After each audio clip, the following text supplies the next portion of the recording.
All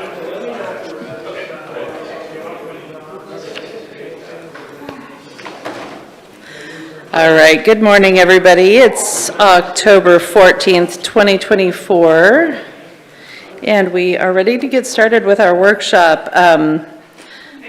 We're going to make a schedule adjustment, so sorry to catch you guys by surprise, but the Main Street is just going to be shorter, I think, than the Home Builders Association. We'll have more discussion. So if we could have the Main Street Association go first, and then we'll do Home Builders after.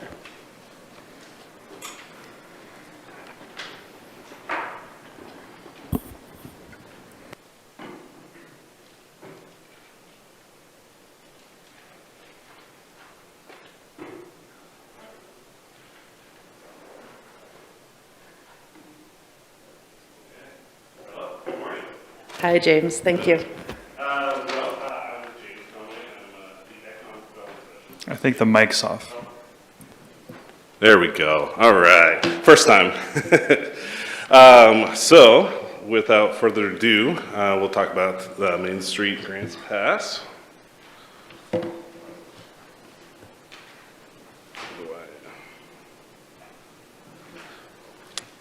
So, as a part of Council's strategic plan in 2021, downtown was a focus for revitalizing, making a successful environment for business owners and a place for the community.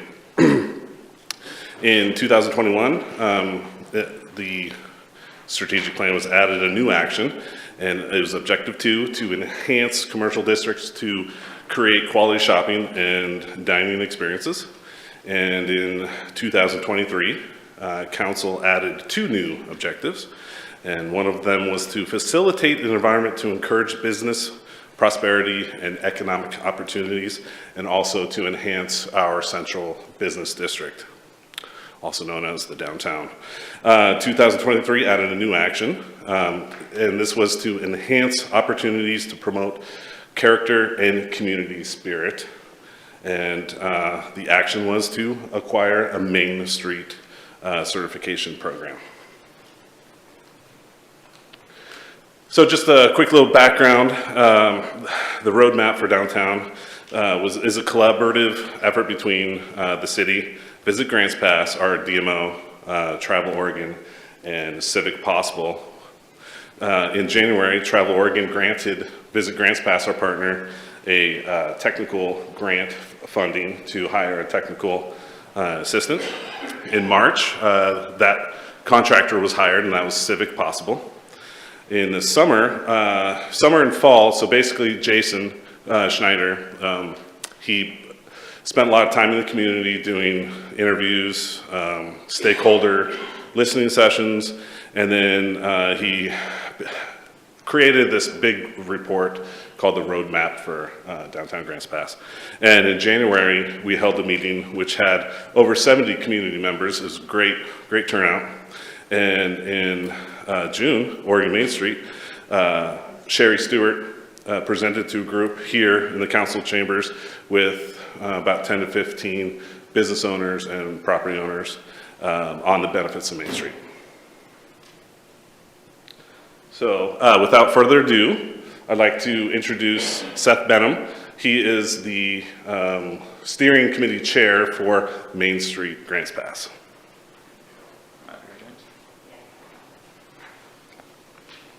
How do I minimum exit? There we go. Is this thing on? Oh, it is.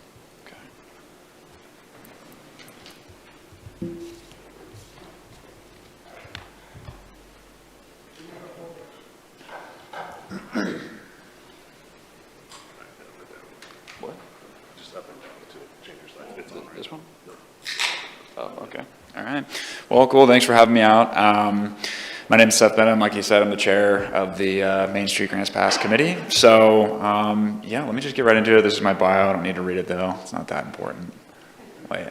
Oh, there we go. This is kind of our new branding that we just completed as well, so you can check that out. But yeah, just getting into it. A little bit of background. timeline of events, I guess, since 1992, roughly, just to kind of give you an idea. From 1992 to 2017, there was the Town Center Association, which kind of ran, events downtown, coordinated with business owners, kind of all the things that we're trying to do as well. And then in 2014, Travel Grants Pass was formed, which is a tourism DMO, which promotes Grants Pass to, other counties, anywhere outside of Grants Pass, really. And they operated from roughly 2014 to 2020. Once the Town Center Association kind of closed up shop, Travel Grants Pass took over a lot of the downtown events, coordinating back to the 50s, things like that. And then in 2020, that contract expired, and so from about 2020 to now, there's been kind of a gap. The city of Grants Pass kind of took over, James's role took over some of the event management for downtown. Visit Grants Pass was formed a few years ago, as you probably know, and so they also are helping with a lot of downtown initiatives and events. And so that kind of brings us to now. Currently, I like to call it the three-legged stool. We have the City of Grants Pass, the Grants Pass and Josephine County Chamber of Commerce, and Visit Grants Pass, right? So all three of these organizations are currently kind of helping manage and, put on events and things like that for downtown. As James mentioned, there was a event back in January of this year, kind of the roadmap for downtown Grants Pass. I did attend that. That's kind of how I got on this committee. Originally we had three of us in that first meeting that were on the committee. I think we were in it for 4 or 5 months, and then the other two resigned, which left me. And then I met with James and we kind of restarted things, right? So I'll go over the other committee members we have now. We're a lot more established than we were back in January. But as part of the roadmap, which you should have a copy, I don't know if anyone's seen this before, but I just pulled out a few things. They put together a SWOT analysis, again, after interviewing downtown stakeholders. And so just a few of the things, the strengths of downtown. Obviously we have passionate business owners, and we've had historically successful events. A few of the weaknesses that were brought up, the last 20 years have been tumultuous, just with changing organizations and, all that. And then low levels of trust between certain partners. Opportunities that could present themselves, create a representative organization like Main Street Grants Pass, and then build trust and cooperation between business, property owners, and residents. And then threats, when it's everyone's responsibility, it's no one's responsibility. There's a scarcity mindset around funding and how we're actually going to pay for all this, and there's strong personalities unwilling to collaborate effectively. That's what the community at least had to say about that. And then there was some core sentiments of what downtown should become. And then again, this is all from stakeholders, and they said, community center where residents enjoy spending time, thriving and diverse array of businesses that serve area residents and visitors alike. There's a couple others. Core sentiments regarding what a new organization or program should focus on in order to accomplish the points above. Coordinating efforts across all downtown stakeholders is one of them. Encouraging economic opportunities in the downtown district. Managing and promoting downtown community events. And increasing public safety downtown, which, it's a hot topic. So I'm going to dive a little bit into what the Main Street program is. Main Street is a national, state, and local organization. Originally started in 1977, as a pilot project on the national level. And then it was a huge success, so they ultimately founded Main Street America. And then from there, each state kind of has their own Main Street organizations. We have Oregon Main Street. And then as a city, as a local city, we have the opportunity to create our own, which again, we are Main Street Grants Pass, and there's a lot of them in Oregon. Cave Junction has, as part of the Main Street track, and so is Medford as well. So the Main Street has kind of 4 main pillars that, they base everything off of: economic vitality, design, organization, and, overall promotion of downtown. And so this kind of leads us to now. Now I'm going to call this the 4-legged table. So adding in Main Street Grants Pass, it adds just extra, support for downtown business owners, take some of the stress away from Visit Grants Pass and other organizations who are kind of filling in those gaps right now. So between the city, Main Street Grants Pass, the Chamber of Commerce, and Visit Grants Pass, I think we can all kind of work together and, really support economic growth and just an overall community. We recently, as kind of one of our first events for Main Street Grants Pass, held the downtown cleanup on October 2nd, a few days before Art Along the Rogue. And we just kind of wanted to raise awareness, get out and help the community, so we cleaned up some of the streets downtown. This is kind of a photo of everyone that showed up. Most of these people are from the committee currently. And we also had a booth at Art Along the Rogue as well to kind of get the word out and answer any questions from the community. So some of the benefits for Main Street grants, or just Main Street in general, being on that track with Oregon, obviously the partnership piece. There's a lot of free training offered by Main Street Oregon. There's a lot of technical assistance, networking opportunities. I think they have weekly calls, that any city representative or, other Main Street program can join on a weekly basis and kind of throw ideas back and forth with other organizations within Oregon. The funding is a huge piece, which I'll go over next. Again, free resources from, starting up a board, all kinds of just things that, we don't have to start from scratch on, that they offer for us for free. And not to mention, it's free to join. There's no cost to be a part of Oregon Main Street. And then obviously, like I said, the marketing and recognition is also a huge one as well.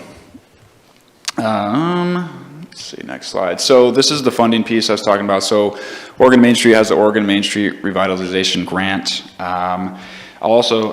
There is a printout here of the 2023 Main Street grant recipients. I just wanted to share this because it gives you kind of an idea of all the applicants within Oregon. You can see their grant requests and how much they were awarded, which most of the time it was about 100%. So for 2025, though, the grant award has been doubled to $400,000. It only requires a 30% match as well. And, it could be potentially combined with urban renewal funding.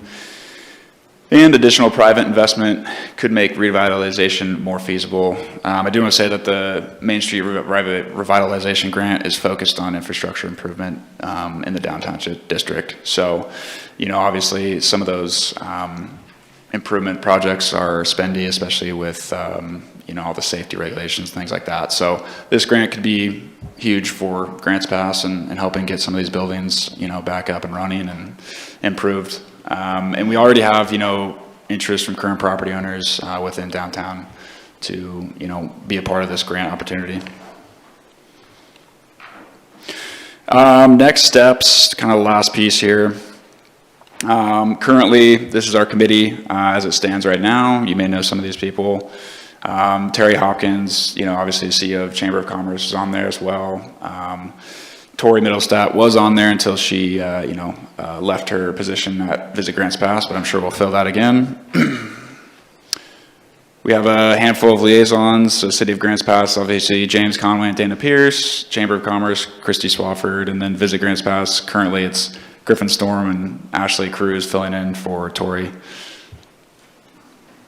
We have a few subcommittees. So we have a governance subcommittee currently. They are working on getting our nonprofit status. So we're kind of in the beginning stages of that, working with an attorney.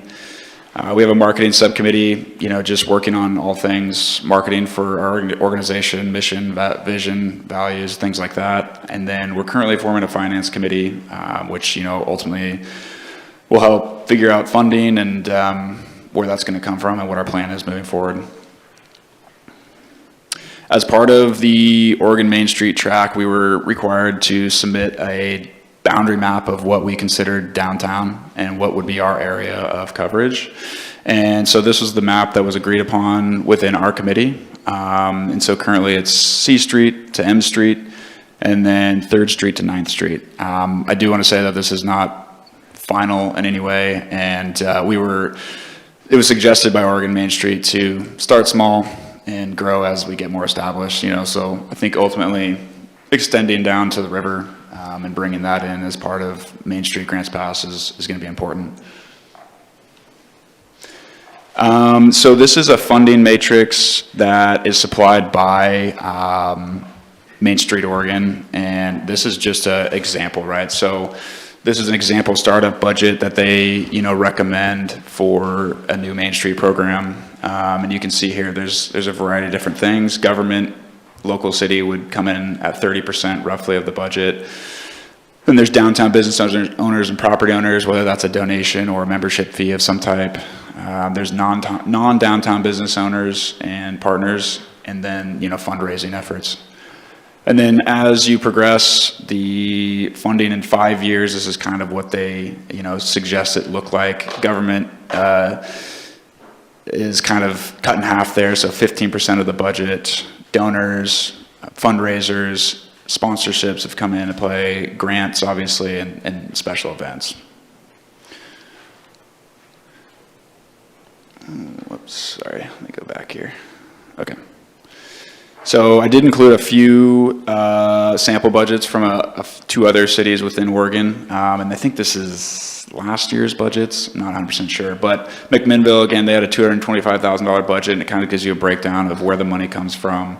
You can see, the city was 6%. They also had an EID in place, and so you can kind of see how it's spread across there. And then Oregon City had a budget of $424,000. 66% of their funding came from the city, among other things, grants, special events, donors, and other, parking fees and things like that. And then I just wanted to put in here too, I think back in late September, the Medford City Council approved roughly $125,000 for the Downtown Medford Association. And so again, they're on the Main Street track as well. And they just got, that amount of funding for their program. One of our topics of discussion recently is that ultimately, as a committee and organization, we want to bring back to the 50s or, something similar to it to downtown, since that's been kind of missing in the past couple of years. And back to the 50s was a pretty big economic driver for downtown businesses, and I know a lot of them would like to see that event put on successfully downtown. So again, as the Main Street, that's kind of one of our number one goals moving forward, is to focus on that and help bring that back. And then kind of my final thoughts for Main Street Grants Pass, ultimately we're here to support economic growth downtown.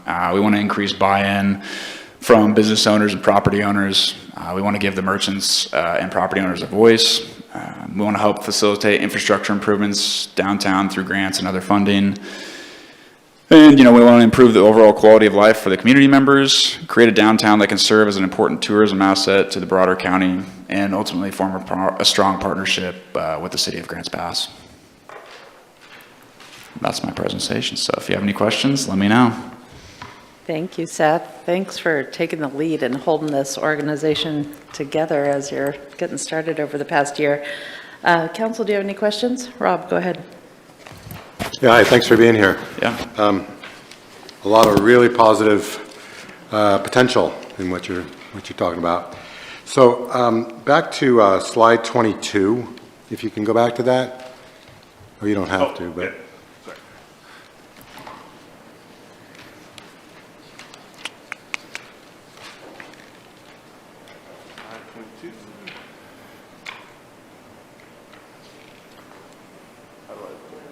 Oh, 22. Hey.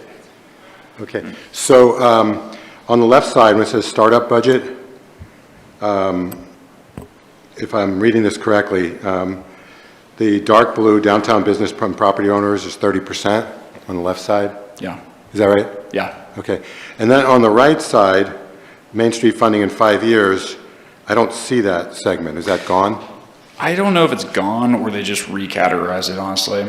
And like I said, these were pulled straight from the Oregon Main Street website, so I've gotten questions about that, but Yeah, that's a pretty important question. yeah, that is a good point. But I don't know if it falls under sponsorships at this point. Maybe they moved it under there because, like I said, that would be either a membership fee or some kind of donation from businesses.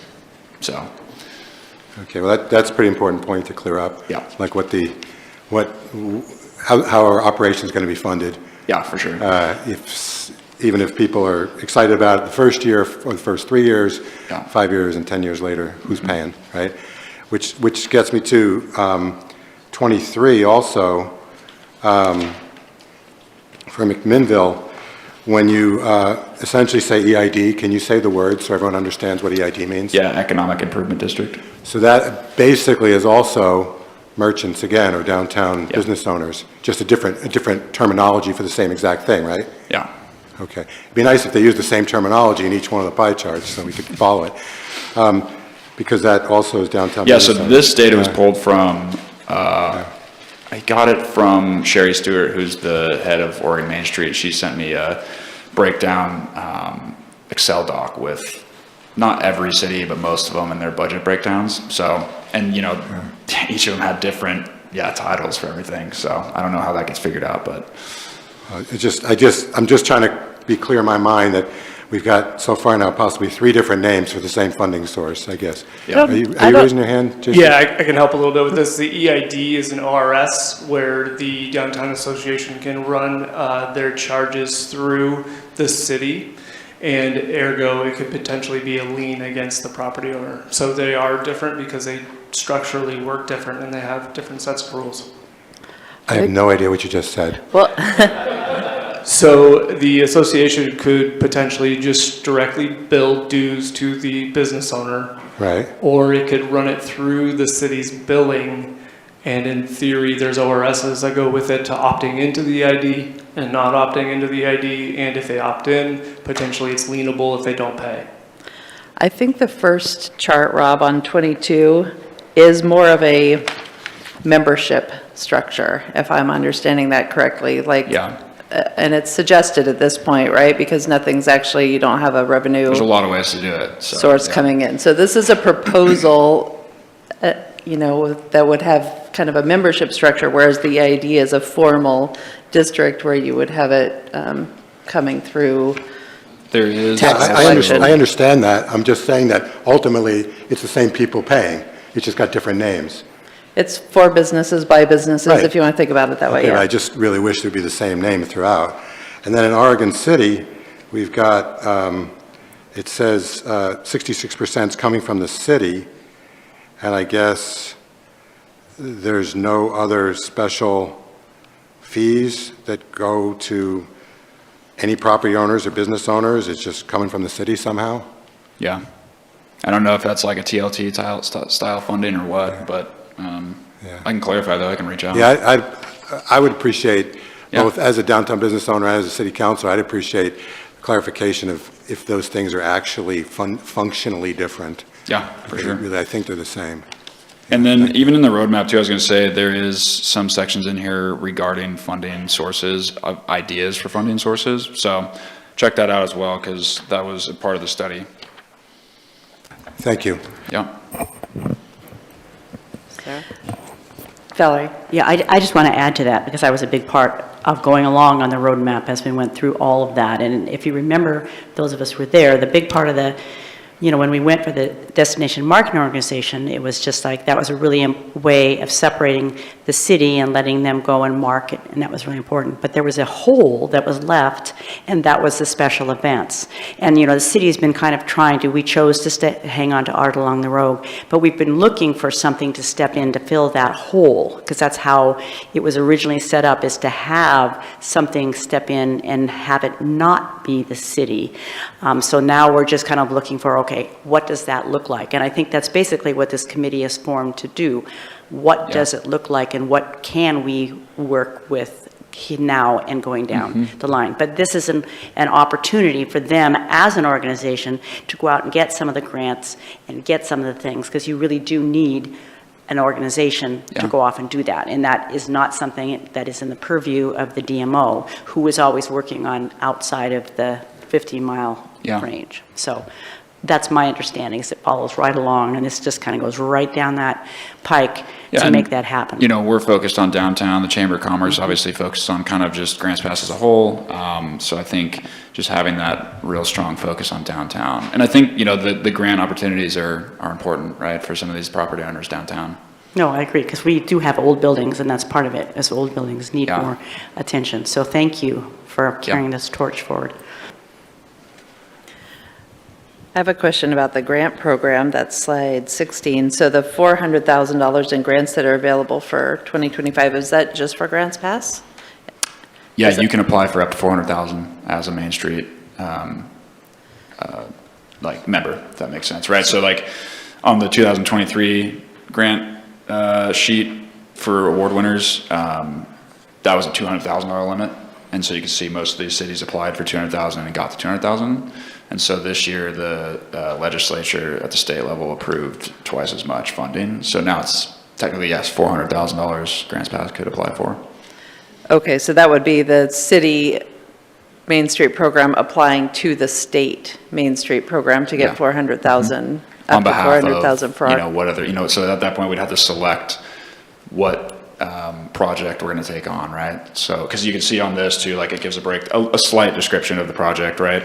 Some of them are roof replacements, rehabilitations of various buildings in their city. So that's part of it, right? We'll have to select that. And that's actually, the application process is open now, which they opened it, I think, 3 months earlier this year. And then the applications are due in early March, so.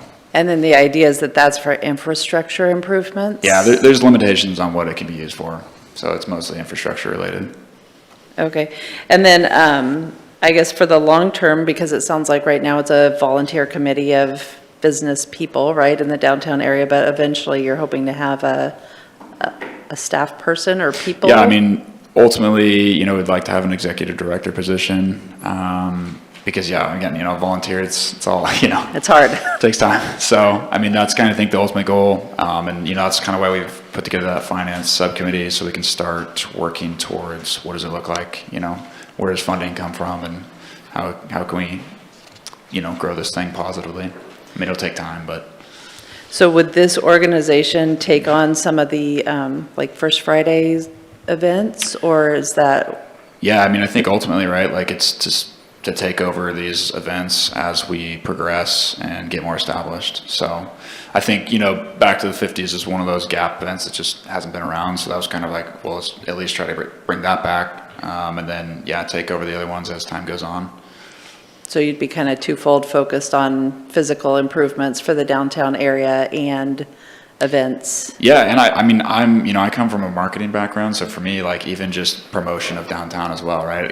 Because Visit Grants Pass is great, but, you know, their whole purpose is to promote outside of Grants Pass, but I think there's ways that we can promote within the community, or, you know, even Medford, local communities, right, about things happening in downtown, Right. so. Is there a specific ask at this point? Because it looks like some of the suggested budget has. James.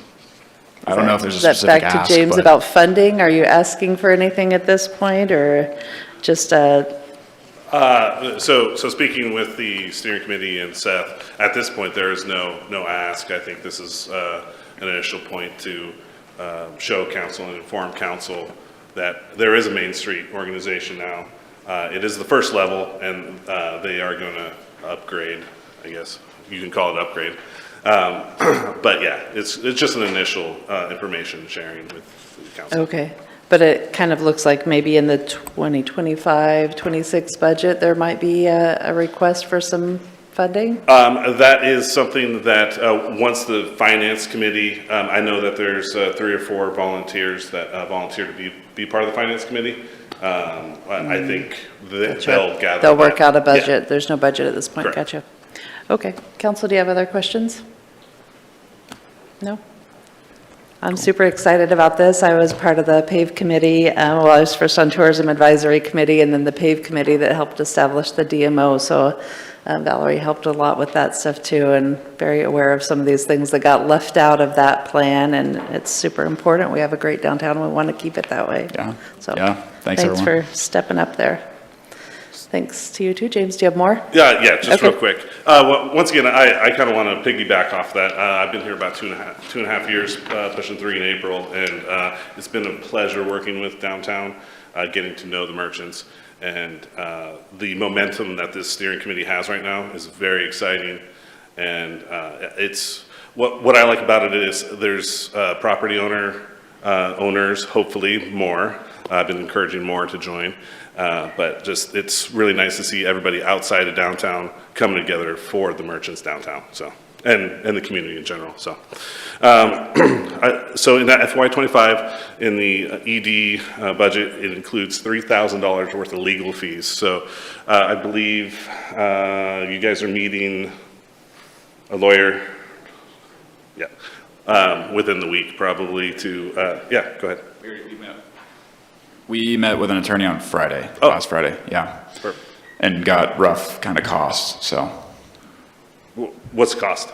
I think high end 2,500. Okay. So it just depends too on if we, and we have a committee meeting after this actually. But if we decide to go forward with either just a C6 or a C3 or both, right? If we do both, I think it's 5,000. Perfect. Okay. Thank you. And in October, so the meeting is scheduled. He just mentioned that. So presentations. Seth has been busy. In September, he presented to the Tours Advisory Committee and the Collaborative Economic Development Committee.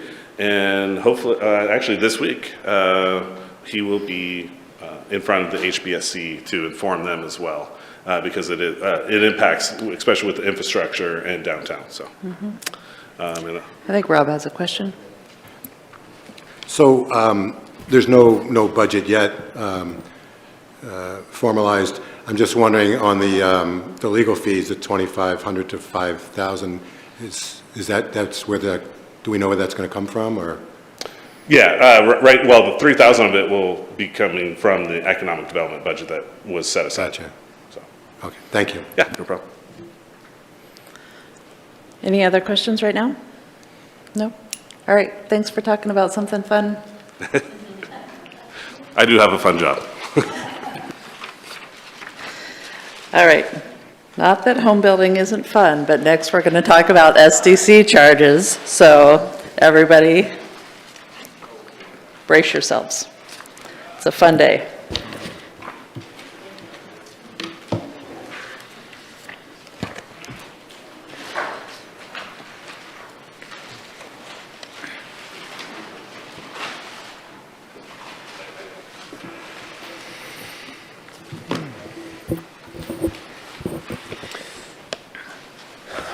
Hi, Brad. Good Go morning. ahead. So we're continuing the discussion that we've had a couple of times now on private streets, and a new topic, as you mentioned, Mayor, system development charge deferrals. As we've had in the past, we have representatives from Home Builders Association here today, and then of course we have our new Chief Sanchez representing the fire department. There's going to be several slides today talking about the fire side of things, so he's here for that. I will present, but we have him here as for any questions. So the two main topics, again, really continuing the discussion on the private streets and then introducing that new system development charge deferred payments. And there's two main goals of the council that today's topic really relates to. And again, here's the language that was in the Home Builders Association going back to, hard to believe now, 2022. We've been 2 years in about a month on these conversations, but a lot of good progress. I'll talk about this just a little bit later, but I did want to point out that the initial request was specific to talking about with duplexes and ADUs counting as a single unit for density. I think that's really kind of what triggered a lot of this. Justin Gerlis and I did have a couple conversations and some emails back and forth about this. As you know, at your last meeting in June, that did get expanded. And so as we'll talk about in a minute, that went from more of a focus on duplexes to a larger number of units. So we'll talk about that in a minute. This slide is just showing what today's standards are in terms of in our code. And you've seen this a few times. Just a reminder, we basically have a tier, what we call a tier 1 private street, which is that 2 to 4, and then a tier 2, which is that 5 to 10 units. And then there are the differences in terms of paving. The biggest difference, as we've talked about, is that sidewalk that's required if you go today to a 5 to 10 unit. So May 14th was your last conversation about this. There was 3 kind of overarching topics that you touched on. Public utility easements, fire lane enforcement, and then the density and street width. The first one, I think we got to some good progress because just a couple of months after that, you actually approved a change to the code to allow for those private streets to have public utility easements in them. So check on that one. Fire lane enforcement. There was also broad agreement at that May 14th meeting about this topic.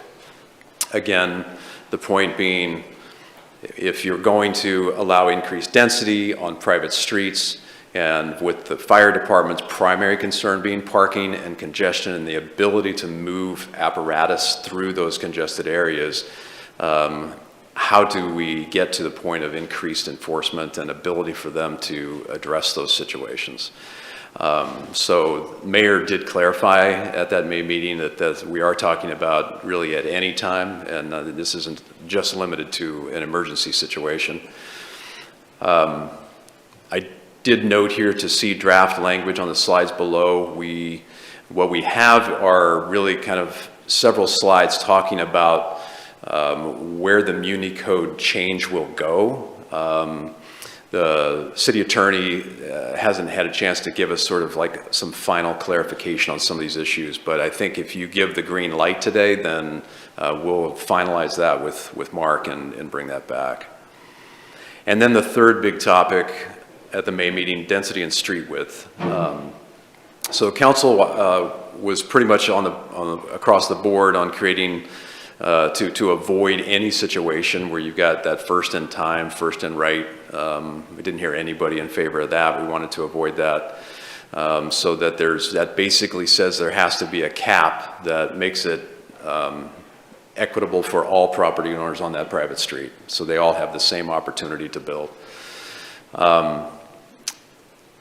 Justin made a presentation at that May meeting, and staff did as well, that with some concerns about allowing up to 20 on a 22 street was probably excessive for public safety concerns.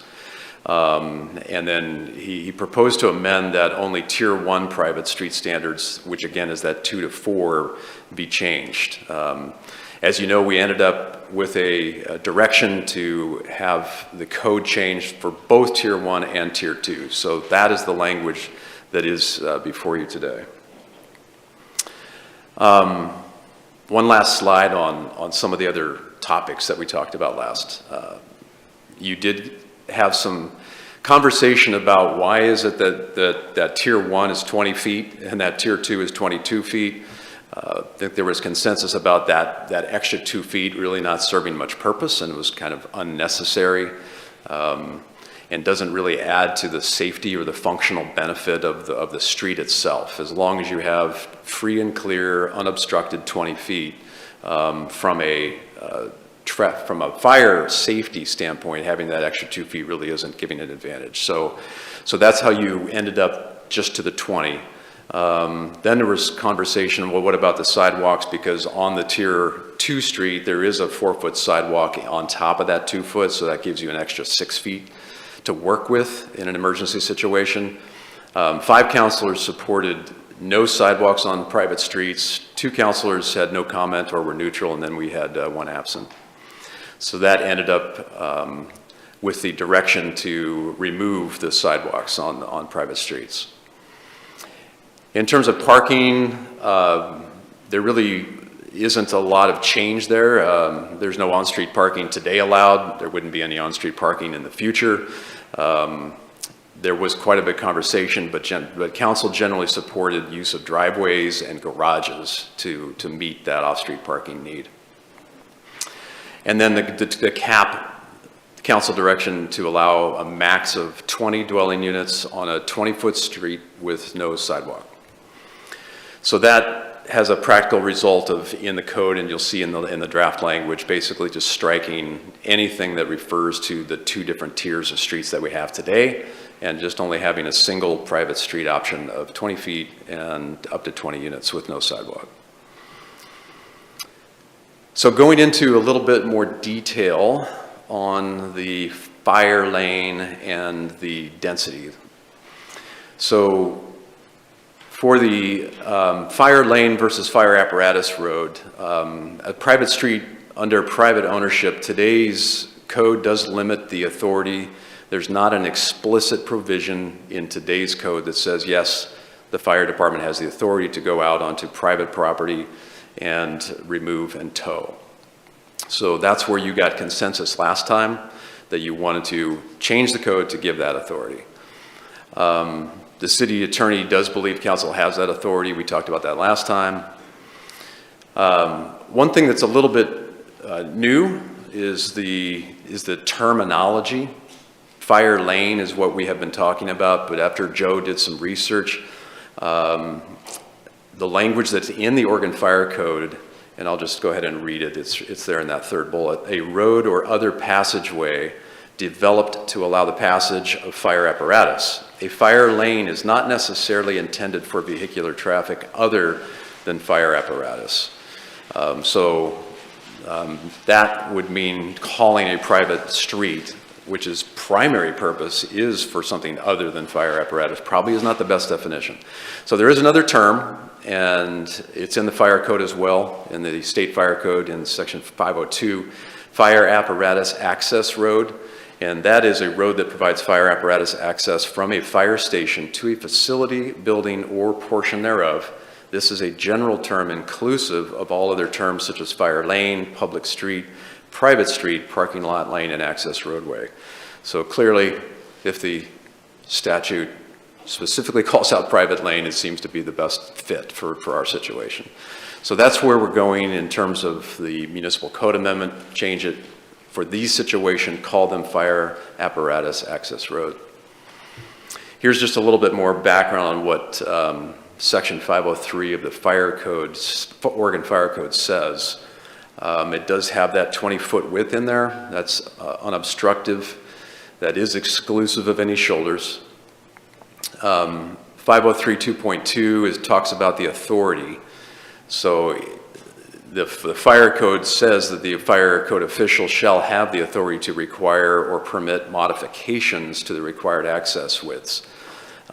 So the challenge with that is that what we foresee moving forward is that there's not probably going to be a lot of opportunity for that. I mean, the permits that we're seeing with middle housing are just a straight building permit.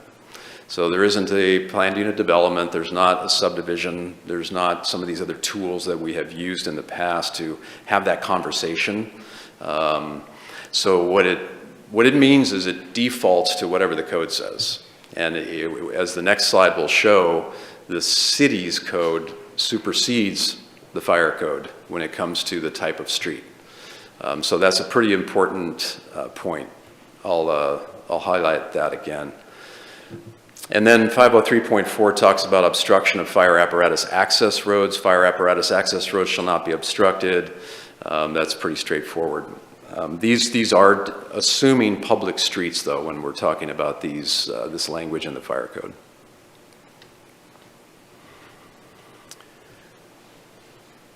In 503.1, this is buildings and facilities for the fire code. They shall be provided for every facility. That's pretty straightforward. And then it has to be within 150 feet of all portions of a facility. Again, that's also pretty straightforward, what the city has been requiring for a long time. The concern steps in this section of ORS 476.150, where it talks about who has the authority to actually inspect and come in when we're talking about fire apparatus roads. State fire marshal and the deputies at all reasonable hours may enter into buildings and upon premises except private residences. So that's the exception that is currently in the code. The question when it says that the fire marshal can't go into private property unless you're talking about at the front end, of course, before the permit is issued, that's not an issue. It's after the buildings are all built, the road is there, has no authority to go in to a residence. It is unclear about whether that also means the private street. So again, that is one of the nuances between fire code and our code that needs to be worked out, primarily through working with the city attorney.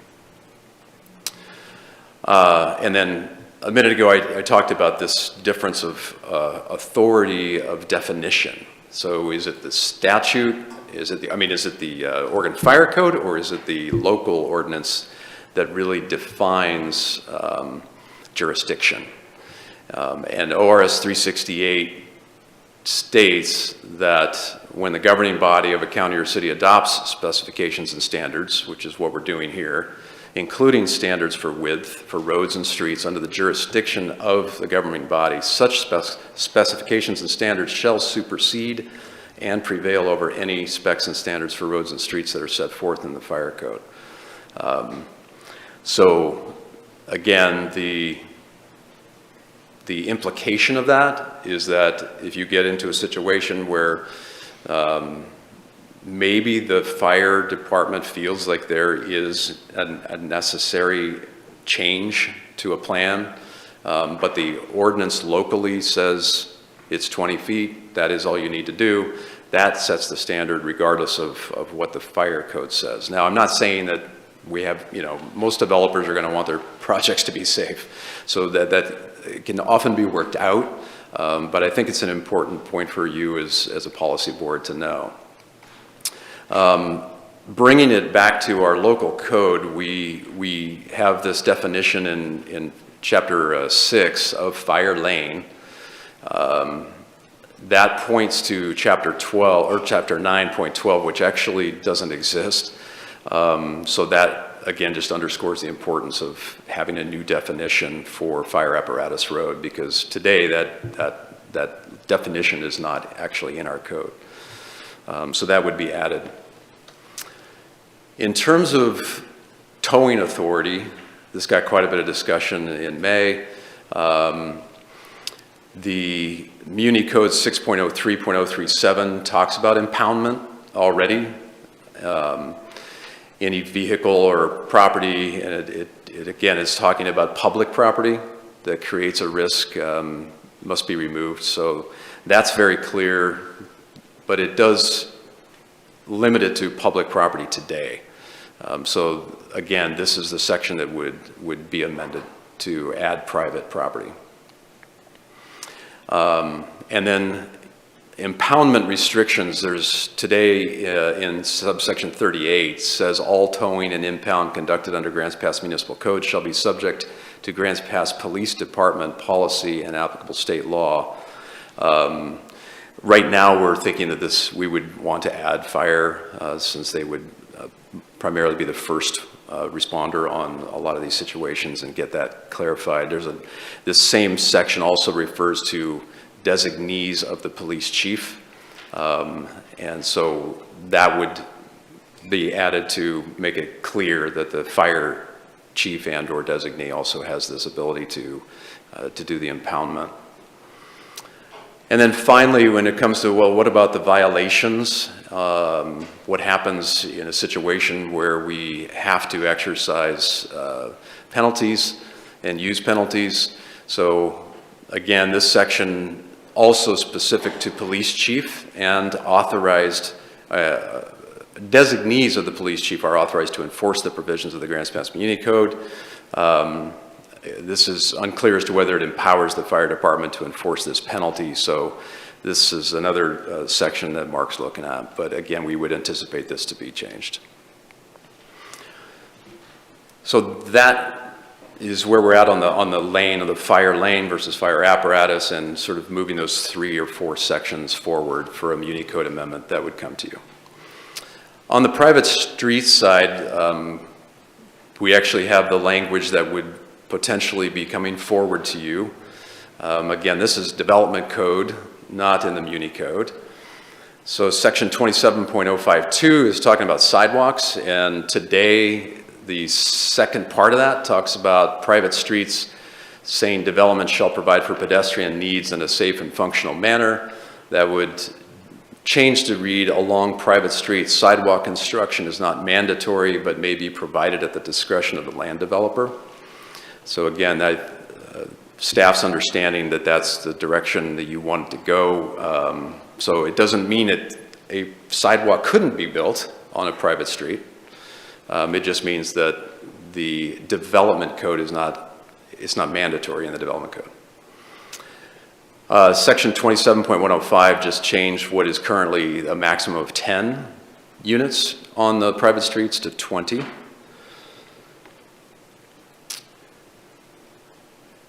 And then moving on in Article 27.121, private streets, this is the language that would be stricken. Private streets serving less than 10 dwelling units will be constructed to the same design standards as public streets for all local access streets and cul-de-sacs. And then private streets serving 10 or more would be deleted, will be constructed to the same construction standards. So it just, the actual design of the base of these streets, that's staying the same. They have to be built to the same base standard as a public street. That was before, and that's moving ahead the same. And then, again, we're taking out the reference to the 4 as one of the tier 1 options and just referring to the 20. So a private street serving up to 20 may use a 20-foot street with no curbs, planter strips, or sidewalks. And then that second option is deleted. We have just a cleanup on the bottom of this section in subsection C to refer to fire instead of public safety. And I guess that covers in terms of the fires, the private street side. So I will, do you want to focus on that, Mayor, or do you want me to finish with the? Yeah, let's ask questions about this part before we move on. Okay. Looks like Rick has his hand up. Thank you, Brad. Could you go back to slide 12? Talk about enforcement. I know if there's a business downtown that has a private parking lot, they will have signs up there. If you're not a customer, we have the right to tow you. Would it help the city? Doesn't the private owner of the subdivision have the same right if somebody is parking in this road because it is private property? They could have a sign up say you will be towed, and therefore we, the city, don't have to become the bad guy? Yes. It really comes down to a practical issue of who's really going to do the enforcement.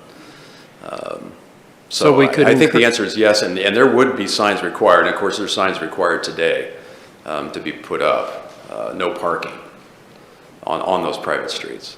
So that would be a help in this situation, especially if the property owner or the developer were to enforce that rule, because it would relieve us of having to, I would say, patrol around and protect it. Yeah, I think our experience has been to date that generally the owners defer to, their first is just to call the city. And that just is instinctual, and that's been our experience. So the signs, I think, maybe help at the end of the day if you have to really point to say something and say, well, here's the rule, it's posted, but our experience has been that it ends up being the city who takes that on. Okay, second question I have for the fire chief. What is his perception of the 20 units on a 20-foot road? Is he comfortable with that in his experience in his past? Yeah. Well, I don't know if Jimmy's ready. This is your first workshop, isn't it?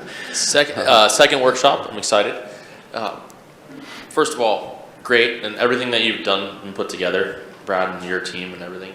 Personally, I think is fantastic, and this team working together with that. In terms of the 20 units and then the spacing for the 20 feet, best practice. Typically, nationally, as well as we're moving towards that, and you guys have been doing a great job, is actually 30 feet. So the 20 feet, I know that you guys have come to that already, and then I noticed in your public code as well, you 26 feet is in there as well, and then 24 feet depending on the size. So if it's the 20 units, we are considering those, bringing all the apparatus in there, considering that if there's an emergency and stuff, it is going to be tight. That's why having that access road and that designation would be fantastic. Also, the other consideration that I didn't hear spoken about here, but I think it has been spoken about before, designating these fire access roads and having that availability to us throughout our city as we continue to grow also improves our response times, and then in turn, it helps us with our ISO ratings in the future, and hopefully achieving that class 1 day 2, which lowers cost to insurance over our city as a whole. So that's kind of where I am about it. And again, I think Brad and his team did a fantastic job putting this together as well. So, and Deputy Chief Hyatt. Okay, thank you. Does anybody else have a question right now? Val? All I know, like I said, to me, 20 feet is a long way to go on a narrow little road, and I know that a lot of time when you get houses in there, we know, of course, that we say, well, you've got a driveway, use your driveway, use your garage, but that's, as families grow, and you start off with 1 car, 2 cars, and then you've got that 16-year-old person who wants to drive, that really puts a kind of a wedge there. So I've seen some of these where they actually build in like a parking area for extra people who, and I don't know if that's something that you can require or whatever, but I just think that having some sort of a parking area for guests to be would, I think, go a long way in selling a house on a 20-foot private street. So I don't know, that's my great concern is that's, like I said, I know you start off with 1 or 2 cars and then your kids grow up and you have 3 or 4 cars, and that's a real, hamper, and especially with the smaller lots that we're going for, because in the bigger lots you have some space on the side of the yard, but smaller lots, that's not necessarily the case. So I don't know, I just like to get some input on that. I was just going to say, we do have the Home Builders Association here for this. Did you have anything any concerns or just anything that you wanted to add to this part of the discussion?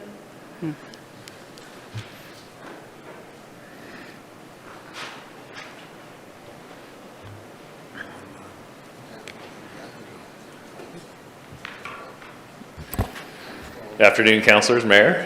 Justin Gerlitz, part of the Home Builders Association. Just wanted to say thanks again for having these meetings and continuing to have these meetings. They're very productive. I think we're finding better ways to fine tune this process with staff and yourselves when it comes to, topic selection. I know that was one of the things that came up recently that I think Mayor and I discussed briefly, and I discussed with Brad, is making sure there's clear deadlines for these meetings, like, hey, we need a topic selected by X date. So we're going to make sure that happens moving forward. Yeah, this was one of the things, as we kind of worked through the original list that was provided to council, this was one of the items that, obviously, as Brad mentioned, we discussed back this last summer, but it didn't seem like we had any final resolution on it or code changes. So we figured we'd kind of start with things that we've discussed previously, and then, working forward from here, we'll probably have some additional new topics to discuss. We are in agreement with the proposal as Brad just presented, the code changes. I think the municipal code change to allow towing for fire departments is extremely important. This is something we've struggled with, anything private, like Councilor Reicher mentioned, even on private parking lots. So I think if that's something that's easy to adopt with these code change cycles, I think that would be very supportive. I think I have seen myself, people take advantage of private streets. Oftentimes you see them at the ends of streets. If there's a little extra property or extra parking area, you see people park trailers and things like that. I've seen it in public streets as well, where you have little dead end streets that aren't built through yet. And I think by making a point with ticketing, maybe it starts with warnings and then it goes to ticketing. I think that would be a very, very helpful tool. Hopefully that will keep our private streets clean moving forward, clean and clear. I do think, and this is just to kind of recap, I think, of what we talked about this summer. This is a tool, by changing the number of units off of private streets, it's really just a tool that allows, especially middle housing, to occur. We didn't account for mill housing with these original streets and the original private street code, where, duplexes may be built on what would traditionally be a single-family lot. And I think by increasing the number of units up to this cap, it will just allow flexibility on both existing private streets and new private streets moving forward. I think there's probably going to be, it'll probably be rare to see 20 units. There'll be times that we do, but I think usually the number of units that are on these private streets will probably end up being less typically moving forward. That's because the length of these streets is limited. So, if this was a never-ending street to hundreds, thousands of feet long, you'd end up with a lot of units. So I just wanted to share that because I think this would kind of be the exception more than the standard. Again, middle housing is, I talk a lot about middle housing. I feel like I'm always talking to council about middle housing during presentations, during projects. It is the thing that we're using now. We've seen, housing construction has actually been pretty slow this last year. The need is growing and the productivity is becoming slower. There's a lot of various things for that, costs, interest rates, things like that. But again, just to reiterate, middle housing is what we're seeing. We're seeing some subsidized multifamily projects moving forward, which is great. And we're seeing a lot of middle housing projects. And with middle housing comes these, we'll call them tweaks to the current code because we just didn't anticipate it. Nobody did. But it's looking to be a very, very helpful tool for our small community to increase density. And it's the thing that I'm seeing most of all is I call them the dud lots that I've myself have looked at over the years. That they, on the surface in the urban growth boundary, they're there, they look developable on a 2D map, but they have issues. A lot of times those issues they're simply like they're a flag lot. And so something like this would help that. It would allow us to maybe develop a large flag lot that traditionally couldn't be developed because of limitations on street widths. I think, just on this topic, since this is kind of a follow-up to a previous workshop that we participated in, it'd be really good to have maybe some direction. And I don't know if that's so much with me, but with staff on okay, council has maybe agreed to something like this in the past. How do we move it forward to a code change, which we're very happy, like normal, to participate in reviewing proposed code changes. And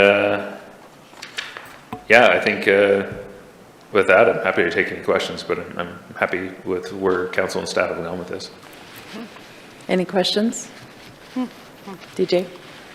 So in middle housing development and middle housing land divisions, I'm of the understanding that middle housing allows for a 20-foot access and doesn't have a limit for how many units you can put on that access. Is that true? Yeah, in general, that's correct. Sure. Depending on the type of middle housing. So townhomes and cottages specifically have no caps on how many units you can put on a project. And yes, the fire department has made it clear to us through these first handful that we've done that the 20-foot fire road, the two-way clear traffic, is the key component of that, of getting in and out of these projects. Sure, thanks. Other questions? No. All right, thank you. If I could, Mayor, just jump on two points that I think are very poignant here. Justin referred to that he doesn't think that we'll see many 20 units, and I would tend to agree with that. But our job is to regulate to what could happen, not what is likely or what we historically have seen happen. So our assumption is that there will be 20 units. That is what we write the code for, that's what we plan for, that's what we have to do, because that is a possibility, and so we have to anticipate what those are.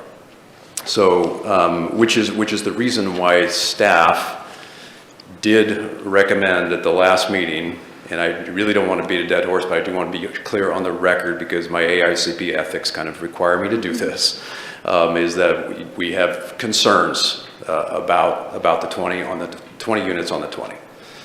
We had recommended that the max be limited to that tier 1 street, that we go to 8.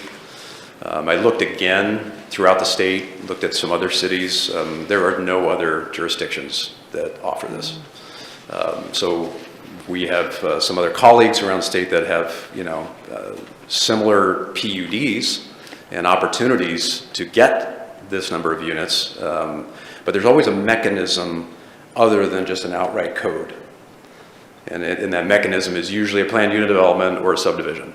And if you do those two, then it gives you that opportunity to sort of, sit down at the table and work that out. So anyway, I think before you continue your discussion, I wanted to point those two out. The middle housing, one last thing, the middle housing does mean that you can divide up ownership. So historically, when we said 10 lots on a private street, we just assumed 10 owners. But with middle housing, now you can divide that ownership. So now you have potentially up to 20 owners on the same street, because under middle housing now you can divide those duplexes. The duplex doesn't have to be owned by one landlord. The duplex sides can be owned by people, including the dirt. So when you come to managing the street, now you have 20 different property owners that are going to be involved with creating the private street maintenance agreement. And again, I'm not saying that we're going to see this regularly, but those are a couple of other things that staff identified before today's meeting. So. Can you just, along those lines, just briefly remind us, so I think up to 4 dwellings right now can have the 20-foot street. Right. And then it would be between 4 and 10 have 22 feet and a sidewalk on one side. Correct. So that would make it 6 feet wider. And what's the difference? I mean, are we presuming that maybe the more houses you have, that the more likely there could be somebody parked illegally at any given time? Like, what's the difference as far as the fire apparatus is concerned? It's really only that if they needed to, on a rolled curb situation, they could use the sidewalk because it is constructed to support a 70,000-pound gross weight vehicle. So it's more of I think, just added maneuverability. But the logic related to the number of houses is like the more houses you have, the more likely you are to have an emergency, or the more likely you are to have a vehicle that's kind of in the way and that you might have to go up on the curb. I mean, If I may. Yeah. So the other logic behind it is maneuverability, yes, is one of them, and able to park our apparatus there as well. However, the other part is the British thermal units, the heat, right, that's coming off from a fire or what we're using. We need so much water to show up. There's hydrants when we're working like the PUDs and stuff, that can help alleviate some of the distances if we're putting in more hydrants too. But it's about personnel and the availability to get all of our apparatus in there to pump to the right amount of hoses, the right amount of water. So like we like to say big water is a term that we'll use, because if there's all of that is burning, if it's duplexes for instance, and all of it's burning, especially with the new room and contents and stuff that's built with today, it burns hotter and faster and it runs a lot quicker than the older furniture and stuff. So that's the thought process behind it, if that helps you understand a little bit. Did that clarify it a little bit more for you? Yeah, I'm just wondering, I mean, before we make a decision on this, if we have a private street with 4 houses versus one with 14 houses, let's say, how's that 6 feet going to help you? The sidewalk and the extra 2 feet of street width? I have the ability to bring in more apparatus. I have the ability to bring in more water, more hose lines, more capability to fight that fire, versus I'm putting somebody 50 feet back and then I have to go through friction loss of pumping that water now, and I'm losing the gallons per minute that I need to put that fire out, and I'm having to have my firefighters and people coming up walking a quarter mile potentially, depending on how big the fire is. As well as we're only talking about structures too, but we have a wildland urban interface here that is huge, that you guys know about too. So if I need to get down that road and even have that access as well while I'm dealing with fighting fires from preventing those structures, of the loss of those structures, that's an access as well issue. Okay, so we're talking about maybe having like 3 apparatus trying to get down this little street and you're getting jammed up and you have no clearance to go. Yes, ma'am. All right, Rick? So as a land use planner in designing subdivisions and so forth, I'm also having hesitations about putting 20 units in there, even though the opportunity may be few and far between. So as part of our discussion, we don't need to use that 20, we can change it to 15 or 14, or is that my understanding? Yes, you certainly have that ability. I think it comes down to, again, the equity of each lot owner and how many units they can do, because as it's currently drafted, it would mean on a 10 lot, each one would get 2 units. So if you chose an odd number, then we're back to that situation of how do you decide who gets to have 2 units and who doesn't? I know, that's difficult. Thank you. Valerie? Well, I'm also looking at, I mean, this is my hesitation too, 20 houses or 20 lots, and you've got a really narrow street, and you've got kids walking and biking and that sort of thing, so then you've also got a little bit of a hesitation there, because that's a pretty long street with 20 houses. Well, you're going to have quite a few kids, so, I mean, that's another thing. And I will say, because I live in one of the older neighborhoods, and one of the things that's actually saved us up in the Churchill and those areas when we did safe routes to school is the streets were wide enough that we could bring the sidewalk out into the street. And that was the only way we could add sidewalks down the road, was because the road was wide enough to do that. If you're building 20 feet, there's never going to be a sidewalk there, because you don't have the capacity to build it later on. So, something to think about. Rick? Valerie, what about Piedmont? Yeah, Piedmont will never have sidewalks. I mean, because it can't be wide, it's not wide enough. So like I'm saying, those are some things that later on we're kind of like, oh, that made all the difference, is that there was wide enough that you could add sidewalks to it. And it, especially around schools and around, when you've got a lot of kids, that makes a difference.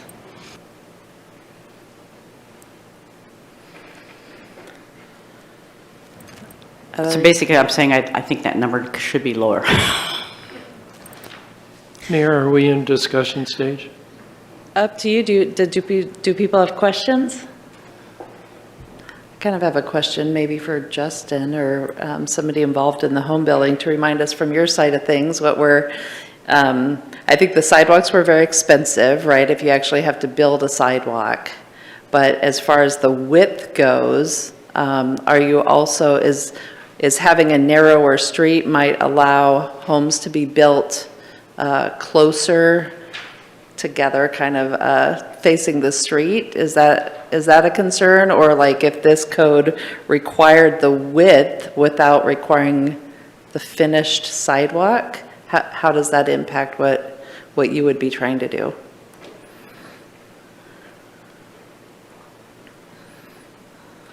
Yeah, I think that, the root of this question, this change request that came up in the first place was truly just to support middle housing and higher density housing, which has kind of been our goal as a community, it seems like, with middle housing projects. You look at, oftentimes private street projects are put on narrower lots. That just seems to be how they typically are developed, because they're little dead end. The normal lot that uses a private street is a narrow, long lot, which we tend to have a handful of here and there in Grants Pass. And these are streets that are never going to go through. They always end in a turnaround of some sort, emergency-wise. So the goal was, does the 22 versus 20 serve any purpose from a safety perspective? Because both streets don't allow parking. They're either, it doesn't matter 22 or 20, it's the same street. The 22 with the sidewalk also required curbs. So it wasn't just a 4-foot sidewalk. It was typically, if it was a mountable curb, those are a foot wide. So now all of a sudden you have this wider street, which decreases the available land area to put a house on. So I think that was the reason this question came up in the first place is it advantageous? Is there a true safety purpose to having it be 2 feet wider on the pavement and have a 4-foot sidewalk with curbs on it versus not? And giving the option for that. And again, this is just an option. From my perspective as a designer, we look at every project individually, and there's times we make the street, for instance, the city standard for a cul-de-sac street right now is still 26 feet curb to curb with parking.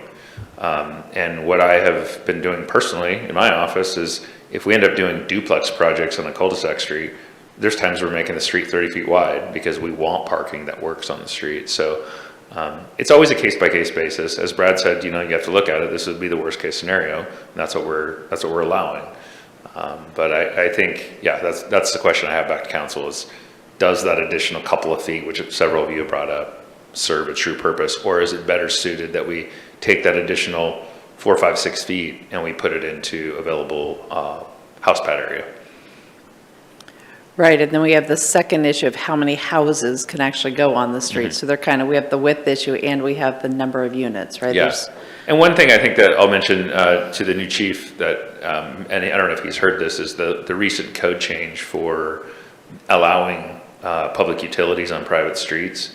What we're seeing is something he mentioned is, hey, some of these streets I got to drag a hose from the public street all the way back down this long private street. Whereas now with the new utility code change, Article 28 change that just went through council, that allows us to bring a hydrant oftentimes halfway down these streets. And then that allows the fire department then to hook their hoses in much closer to where the homes are located than they traditionally could have before. Because yes, we have done private streets that were fairly long, and with the previous code that said there's no hydrants allowed, the closest spot that they can hook into a hydrant was out in the public roadway. And that sometimes wasn't in front of the project either. Sometimes that was down the street a little ways. Aaron, looks like you're jumping in. I just want to mention there's just one other leg to the stool that I think has been brushed on but not fully discussed. We were talking about safety, the ability to get vehicles in there, the density levels, and council needs to weigh all those policy decisions. The other aspect that you've touched on but really hasn't been declared here is the character and quality life standards that these codes also have, and how that impacts that neighborhood and or the surrounding neighborhoods. I know you're probably familiar with some subdivisions that are smaller that do not have on-street parking, and what you find is outside that private parking area, the neighborhood is taking in the brunt of that when people have guests or whatever, or if their fifth wheel is in town, they will be parking on public streets outside who they're visiting or where they're at. Same thing from a sidewalk perspective. Do you provide sidewalks? Do you not provide sidewalks? It's all quality of life issues that you need to wrestle with from a public perception, public policy perspective that just hasn't been discussed, called out directly, but it is something you've touched on. Yeah, I was going to point out even just, even if people are pretty good about not parking in those illegal parking areas most of the time, when somebody has a party, kind of all rules are off, right? So it's graduation barbecue and you live on this private street with 10 other units, you're parking all over the place, and I think most emergencies don't happen during a backyard barbecue like that, but certainly could, right? So we have to think of those things. Did you have something, Brian?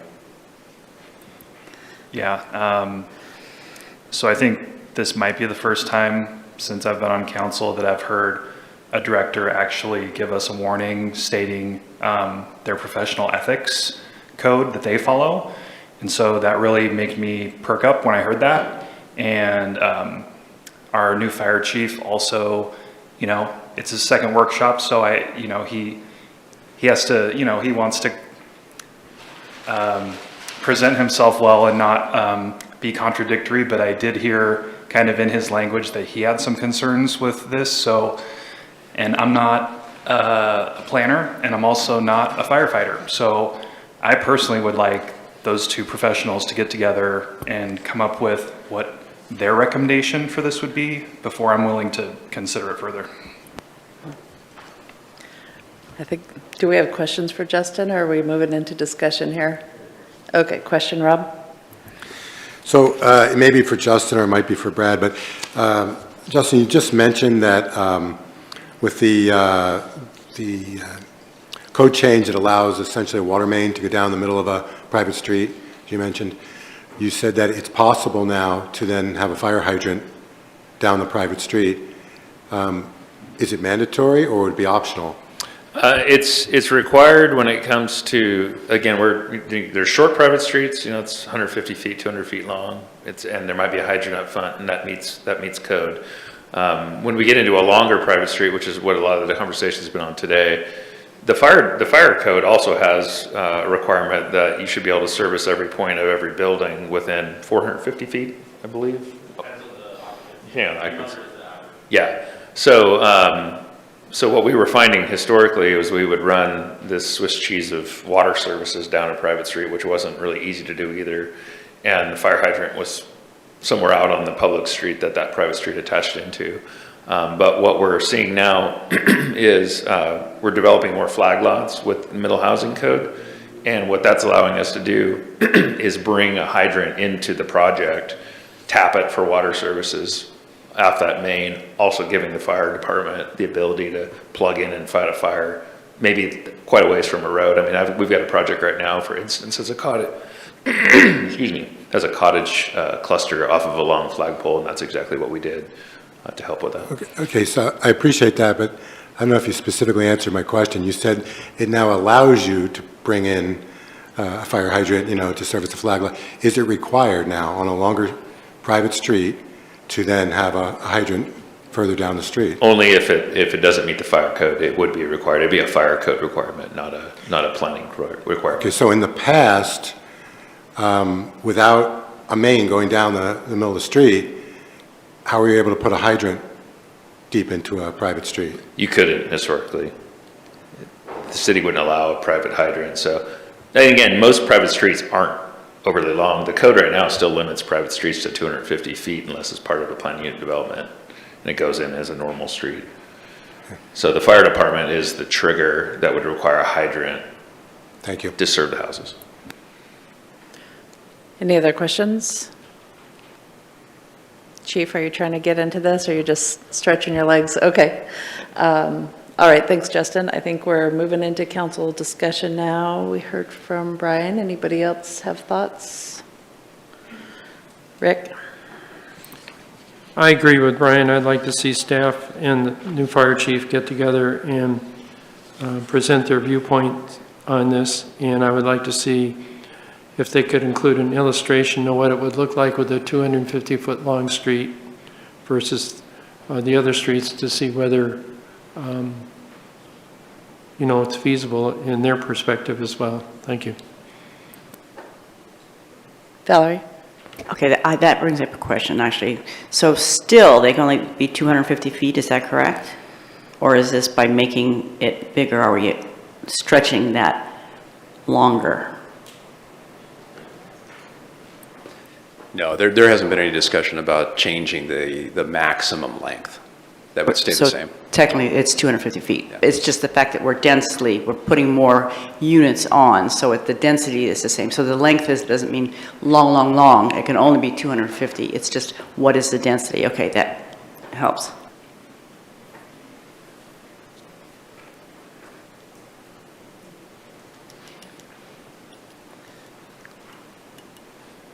Do y'all want to mull this over and move on to SDCs for a minute, or do you want to finish this part of the discussion? Vanessa? I do remember from our last workshop on this topic that I think the consensus was to move to 10 units, so I'm not sure how we went from 10 to 20.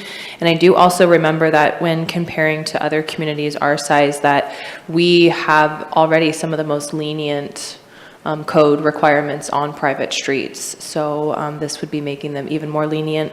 With that, I'll have to agree with Councillor Riker and De La Grange to receive a recommendation from the Director-in-Chief. All right.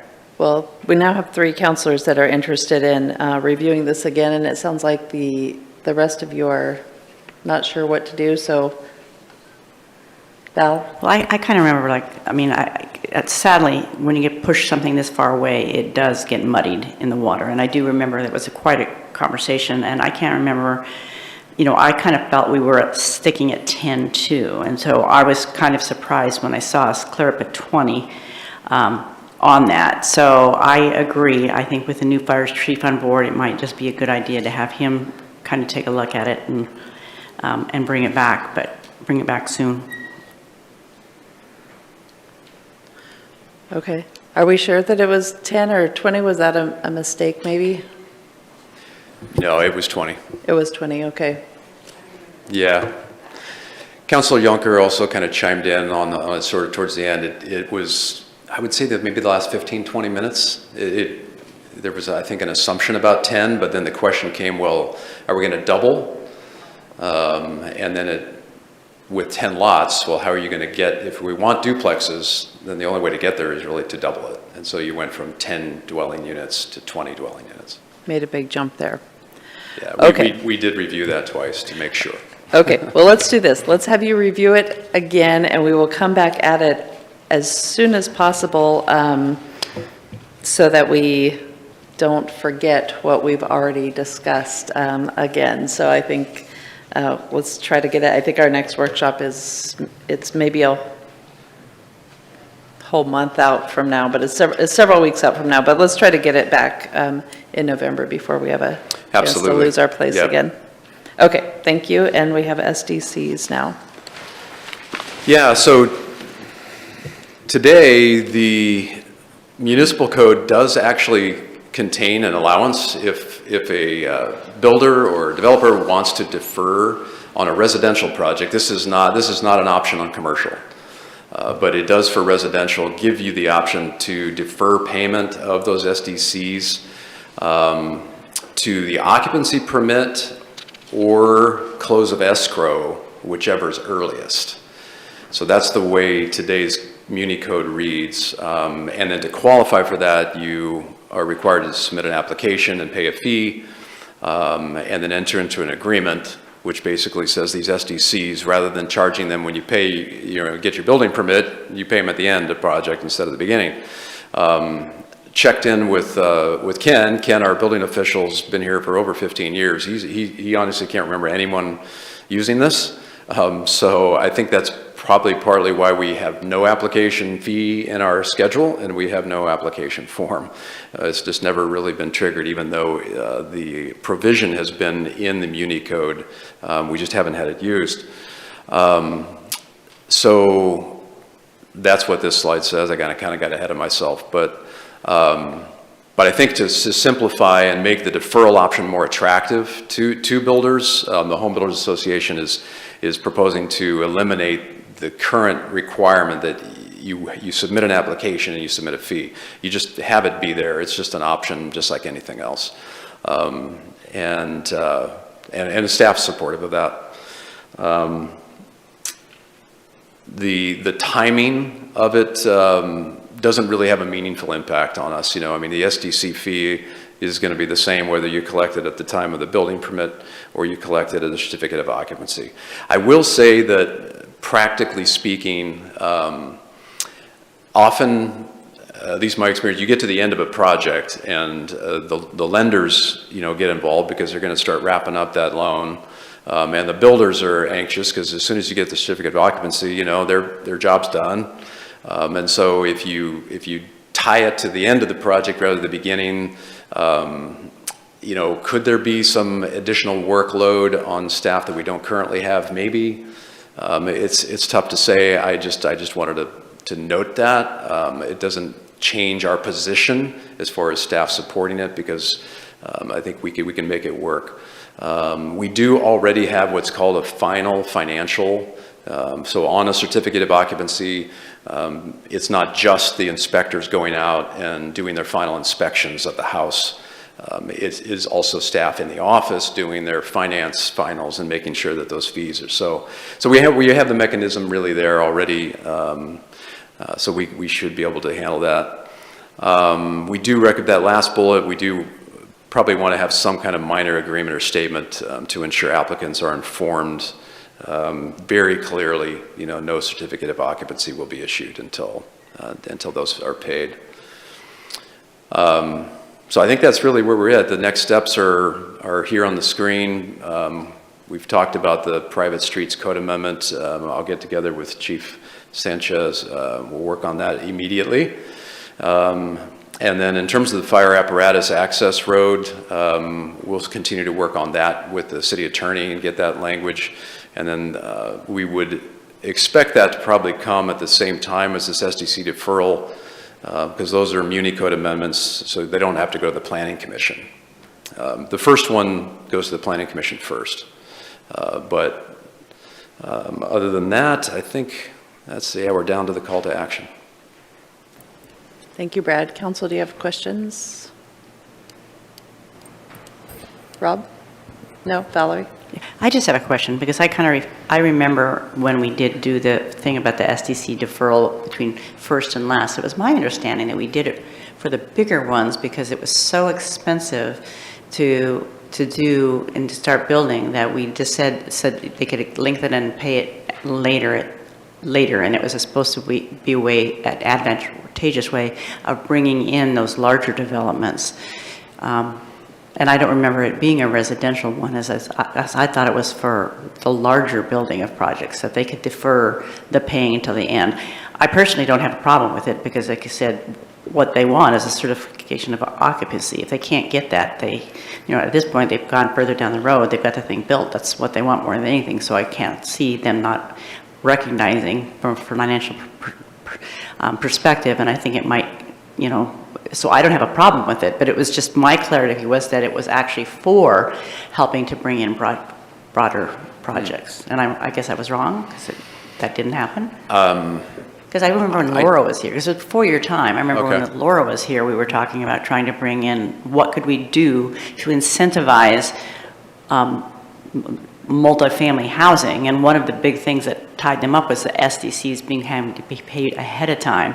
So it was my understanding that, well, if we deferred them to the end, that might help them in the financial part of it to get it started and going. But obviously, you said it's nowhere in the commercial or multifamily housing. So maybe I was dreaming, I don't know. But anyway, I don't have any problem with this part of it. Rob? So,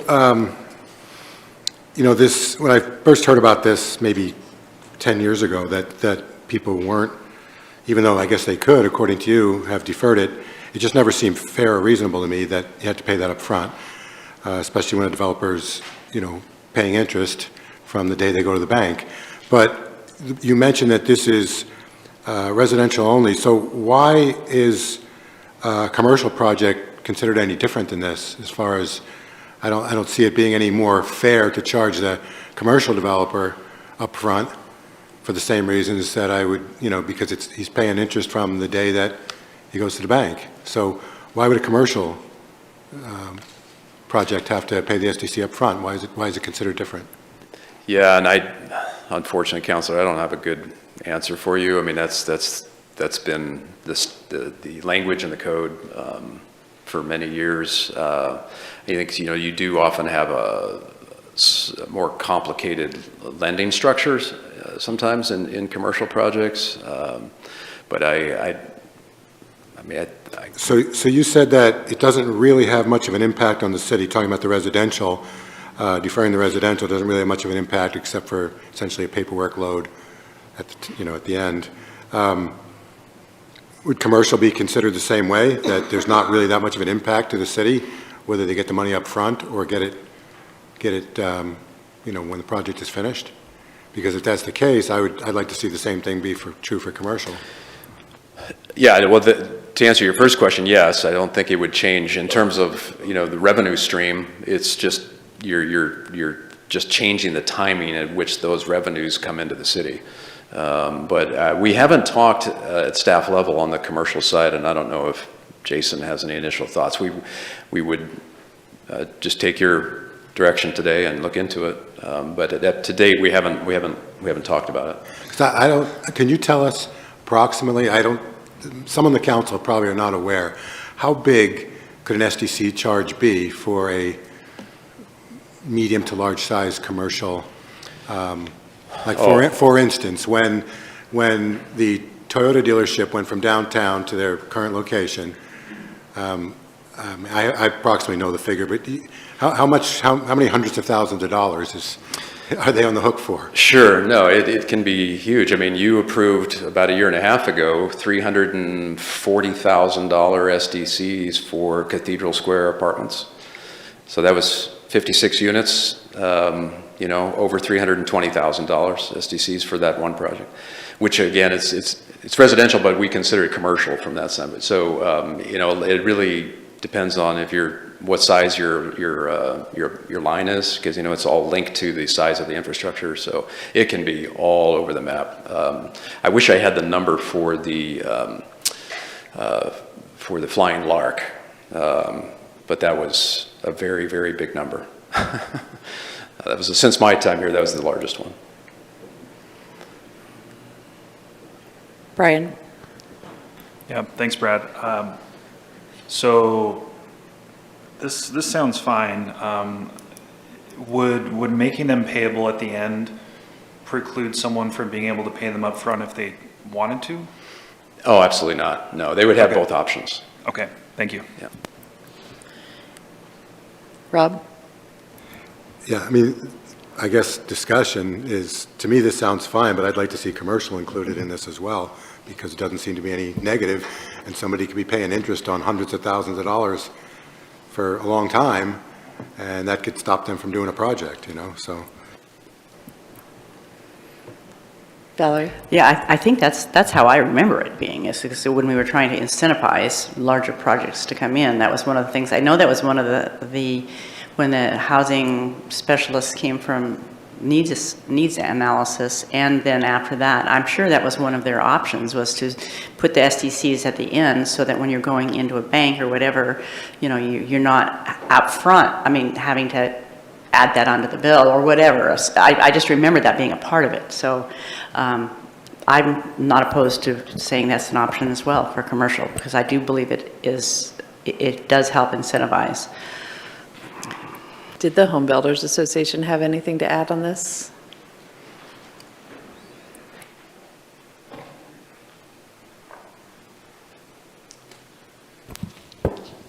Yeah, this one, it was kind of interesting to know that this has been in the Muni Code for so long and really hasn't been used. And, we've really been looking for things, anything that'll help incentivize building in general. And Councilor Pell's point, commercial is included in this. They all generate tax revenue for the community, serve a purpose. One of the things that we see is there's times that clients, especially small people, small builders, small developers that are having to build an ADU or building a duplex, the payments that they're making are typically out of pocket until they pull their loan. So, and some banks will require permits to be issued before loans are issued. So this is just some way that, the city still gets their money. Everybody, the bank, the client or the developer doesn't have to actually put up all that money up front, which, as mentioned, could be really, really high, especially on a commercial project that has high transportation SDCs. A coffee stand, you'd blow your mind what SDCs are on a transportation-wise on a coffee stand. This just seemed like something that, especially since it was already in the municipal code, would be just an easy starting point for just helping additional development in our community. Especially when you consider that SDCs are really a use fee. So, if you pay a use fee before you're using versus right before you start using, to me that seems pretty straightforward. And something else too is, with reimbursement districts and advanced finance districts, those also seem to have shifted more towards the end of projects, which has been good. A lot of them have shifted from a flat hard fee to a per unit fee. So I think this kind of goes right in line with that, just as another tool in the toolbox to encourage growth. Any questions? No? Thanks. Thank you. All right. Thoughts? Rick? No? I agree with Rob. I'd like to see commercial put in there as well. Thank you.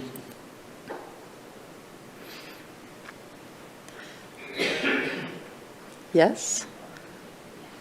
All right, sounds like we have consensus on that topic. I guess as we move into agenda review here, I was just going to ask Brad. So it looks like we don't actually have anything scheduled on our November 4th workshop right now, and that's just a couple weeks out. Would that be feasible for you and the chief to work on this private streets for that meeting? Sure, we can do that.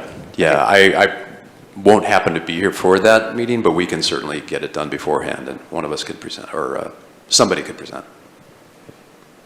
Okay. Well, let Aaron know if that messes you up, but yeah, I guess I would like to do it fairly quick here, and it just looks like we have a gap there. But yeah, if you're not going to be here and that makes it hard, we'll work it out. Coming up next, so we have the League of Oregon Cities Conference this week, so our meeting is canceled, and then November 4th is the next workshop, and it does not currently have a discussion topic on it, so we'll see if private streets can work out for that. Then November 6th meeting, we have a public hearing regarding a property line vacation for the Agnes RV Park. And council action items are to consider a resolution that would amend the Housing Advisory Committee membership, a resolution that would amend the Affordable Housing Agreement, motion for Hidden Valley RV SDC appeal, a resolution that would approve the water treatment plant Pacific Power Service Agreement, a resolution approving temporary power service agreement, a resolution to amend an ARPA allocation, a resolution renewing medical insurance and dental insurance, as well as Mutual of Omaha insurance, a resolution to purchase a vehicle, a resolution for water treatment plant landscape maintenance from Aspire, as well as the water restoration plant landscape maintenance with Aspire, a motion on the monthly investment reporting, and a resolution to award, oh, these are kind of out of order. Oh, that's URA. We've switched to URA now. I see resolution awarding Rebecca Nugent doing business as Dwell House, a building rehab URA grant. Resolution awarding Scopa Properties LLC a building rehab URA grant, and then appointing committee members on the Parks Committee, Tourism Advisory, Housing Advisory Committee. Valerie. Yeah, I just have a question, and that's on the resolution amending the ARPA allocation. Is that the remaining, what's left, making sure that we utilize and have a contract by December of this year? Yeah, that's correct. That goes back to the workshop we had a couple weeks ago. And so since the meeting is canceled here on Wednesday, it got pushed into November. And again, that's why it's on the council action item.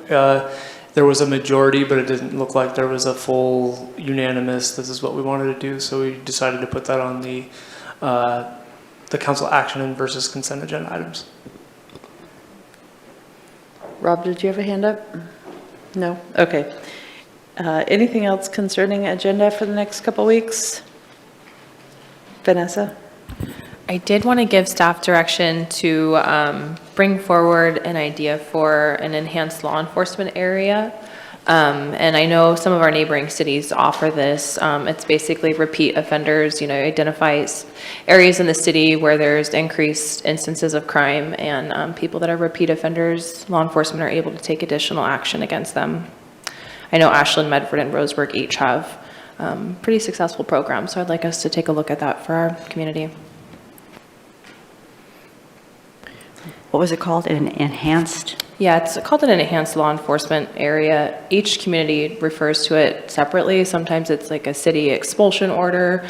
Sometimes it's a civil exclusion zone, but it's, sometimes you'll read in the paper that people are arrested a dozen or 20 times a year. So it's really targeting those folks. Interesting. Rick? So Vanessa, I think it's a good idea, but if the overseeing issue we have is not being able to incarcerate people, does that need to be part of the package? I think that'd be a great discussion point from staff. Okay. Is this something that people are interested in hearing more about, doing a workshop on? Well, I'd kind of like to hear from the chief, who's obviously not here, as to what his thoughts are, but yeah. Well, this is an item that was discussed a couple years ago, right after the injunction, and we recognize that those kind of discussions probably shouldn't occur until we're done and we won the lawsuit. So we'd just be bringing that back as a discussion. It's something that previous council had discussed before. Okay. And I think the discussion would be good, because like you said, if you read the paper, obviously there's areas that there are people who have been multiple times, and you wonder, what's going on. But I do think, like, Rob said, maybe Rick said, if you don't have a place for them, what can you do? But I think that's a good discussion to have, is how all that works together. We also got a council memorandum about the unhoused resting locations, and if there needs to be something be done. I don't know if that needs to be put on somewhere. We have that on the November 18th. Okay, I guess I didn't look close enough. Thank you. Oh, there it is. Okay, thanks. I don't think you have a need for anything before that date, right? Okay. We do also have a memo here regarding strategic planning, and I guess it's, would be my intent that we renew strategic planning for January. Does anybody have any concerns? We don't have to make a decision on this right now, but I think that was kind of a one-time pass last year, and that it's probably due to happen again this coming year. I guess I have a question about the public safety utility fee update. I don't know if it's a specific question, or if you could just kind of give us a highlight of what the message is here that that you want us to take away from what's going on here with our public safety utility fee.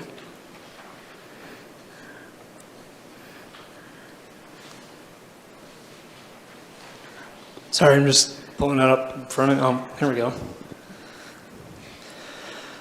Okay, so I'll just go through this, I guess, in summary. So this is the first page, or the first little table there. These are comparison of the last 3 years, one including the public safety utility fee, and 2 years that aren't.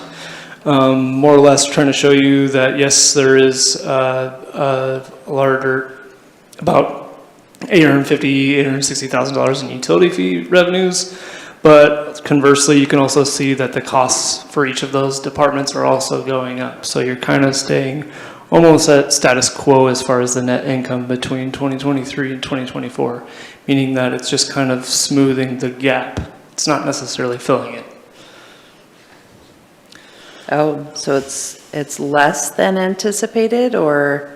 Nope, we built that with that dollar amount around to be the bare minimum that we needed to keep going in the Right. general fund without losing staff or service levels. And so I'm trying to show you numerically that's about where it's coming in. Yes, About the same as the previous year. so it is plugging the hole, but we are going to continue to have this public safety funding issue. That's, okay. I hope we all understood that after. Do you want me to keep going, or is No, that the only I thing was you just really wanting wanted to make hear? sure that, that we were on track, and that I wasn't like missing that, something was alarming, I guess, with that. But it was always my understanding, I guess I hope it was the rest of the council, that the utility fee was just plugging the hole at a bare minimum, and that it wasn't really a long-term solution. I think we all knew that. DJ.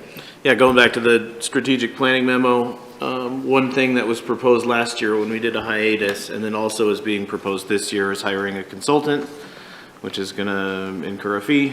And I think this council needs to decide, okay, yeah, we're gonna do strategic planning next year, and how will that be facilitated? Classically by our city manager or through a consultant?